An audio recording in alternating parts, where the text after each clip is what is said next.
Long ago, when I was a child, rain was just a part of life. And then the ocean currents, the planet's pulse, stopped. The water vanished, and the world changed. The rivers dried up, and with them, hope. Whole cities vanished beneath the sand, and with them, our past. Nature turned against us. Every day, we watched life slip away.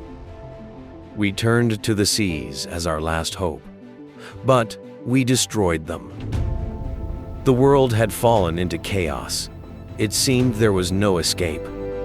And then they appeared, and they brought us rain.